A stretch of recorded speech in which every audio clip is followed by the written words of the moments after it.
The story of Polycarp of Smyrna is one of the most moving and famous accounts of the early church. Although not in the Bible, it is documented in a fundamental historical text titled The Martyrdom of Polycarp. Polycarp was born around the year 69. He was a direct disciple of the Apostle John, who had himself established him as Bishop of Smyrna in present-day Turkey. He was the living link between the generation that had known Jesus and the new Christians.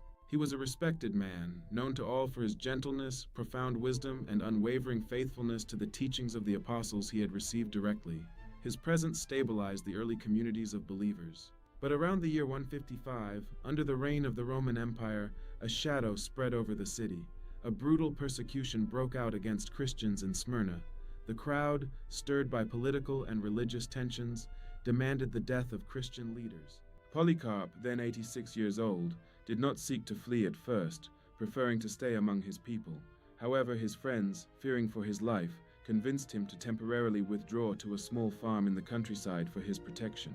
It was there that he had a vision while praying. He saw his pillow catch fire violently. He turned to his companions and said with prophetic calm, "I must be burned alive." He knew his hour had come. Finally, his refuge was discovered. He was betrayed by a young servant who, under torture, had ended up revealing his hiding place. The soldiers arrived to arrest him, perhaps expecting to find a terrified man or one ready to flee. But Polycarp refused to flee. He welcomed them with a disconcerting calm, offered them food, and simply asked for an hour to pray. His piety was so evident that the soldiers themselves wondered why they wanted to arrest such a holy old man. He was taken to the stadium before the Roman proconsul. The arena was packed, and the crowd screamed his name. The proconsul, hoping to avoid the execution of such a respected elder, pressed him one last time to renounce Christ to save his life. The proconsul cried out, "Swear by the fortune of Caesar, curse Christ, and I release you immediately." It was the way out, the chance to live his last years in peace. But for Polycarp, there was no choice possible. Polycarp then gave this response, which has remained engraved in history. 86 years I have served him, and he has done me no wrong.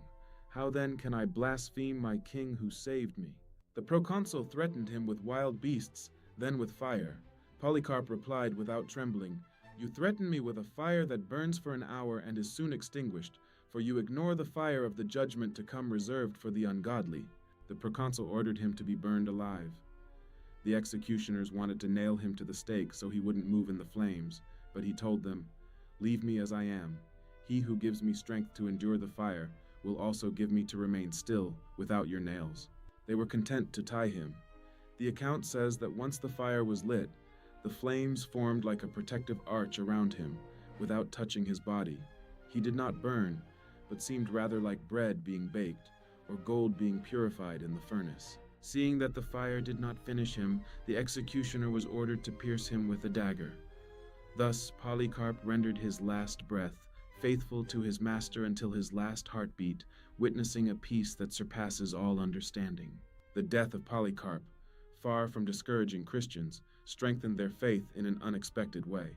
His testimony proved that God's grace is sufficient to overcome the deepest fear, that of death. His end was a moral triumph. He is considered one of the most important apostolic fathers. Even today, the account of his martyrdom continues to inspire millions of people around the world, reminding us that some values are worth more than life itself.